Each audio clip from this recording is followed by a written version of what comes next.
एक बार महात्मा बुद्ध अपने कुछ शिष्यों के साथ रास्ते से होकर कहीं जा रहे थे। रास्ता थोड़ा लंबा था, पैदल यात्रा थी। चलते चलते रास्ते में गुरुदेव को, महात्मा बुद्ध को और उनके शिष्यों को प्यास लगी, तो वो एक जो सड़क थी उसी के किनारे एक पेड़ था, उसके नीचे बैठ गए और कुछ दूरी पर एक तालाब दिखाई दे रहा था। उन्होंने अपने शिष्य से बोला कि जाओ तुम उस जल को भर के लेके आओ तालाब से, यहीं सब लोग बैठ के पानी पिएंगे। तो उनका शिष्य अपने गुरु का आदेश पाकर बड़ा खुश हुआ और वो पानी लेने के लिए चल दिया। उसके हाथ में एक घड़ा था। जैसे ही वो तालाब के किनारे पर पहुंचा तो वो थोड़ा सा दुखी हुआ, क्योंकि वहाँ पर एक धोबी कपड़े धो रहा था, जहाँ पर जल बहुत ज़्यादा गंदा दिखाई दे रहा था। चूँकि शिष्य पानी तो ले जाना था, गुरु के लिए आदेश था। अब वो दूसरी तरफ जाने लगा।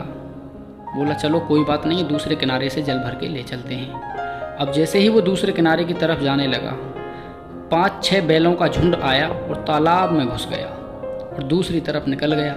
तालाब में नीचे जमा हुई गंदगी ऊपर आ गई, पूरे तालाब का पानी दूषित हो गया और गंदा दिखाई देना चालू हो गया। शिष्य बड़ा दुखी हुआ और वापस लौट के आ गया।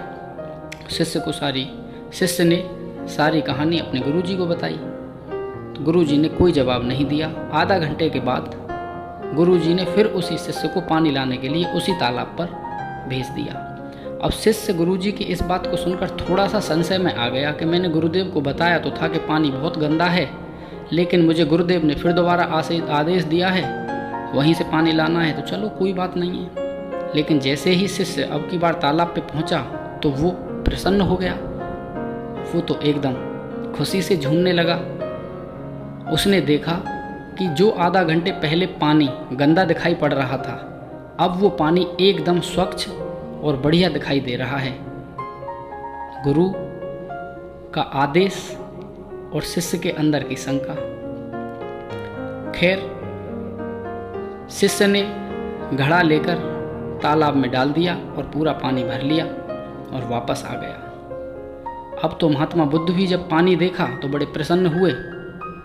अब शिष्य ने गुरुजी से पूछा कि गुरुदेव, इसकी मुझे पूरी बात ज़रा विस्तार से समझाइए। अब गुरुदेव ने बोला कि देखो, पानी कभी भी गंदा नहीं होता है, पानी सदैव स्वच्छ होता है।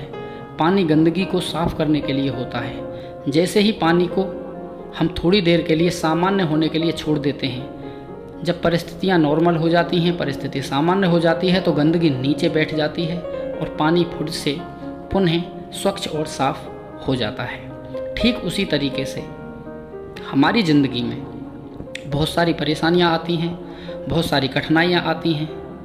जब हमारे जीवन में बहुत सारी कठिनाइयाँ और परेशानियाँ आ रही हैं तो हमें कुछ देर के लिए, कुछ दिन के लिए शांत हो जाना चाहिए।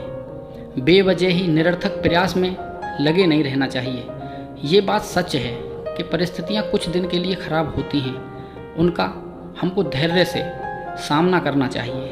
कुछ दिन उन परिस्थितियों को सामान्य और अनुकूल होने के लिए छोड़ देना चाहिए। जैसे पानी की गंदगी नीचे बैठ गई और पानी स्वच्छ हो गया, ठीक उसी तरीके से एक दिन जब परिस्थितियाँ खराब होती हैं, कुछ तूफान आता है ज़िंदगी में, वो भी धीरे धीरे करके चला जाता है और परेशानियाँ ख़त्म हो जाती हैं। ज़िंदगी की भी एक जो असामान्य परिस्थिति हो जाती है वो भी सामान्य हो जाती है।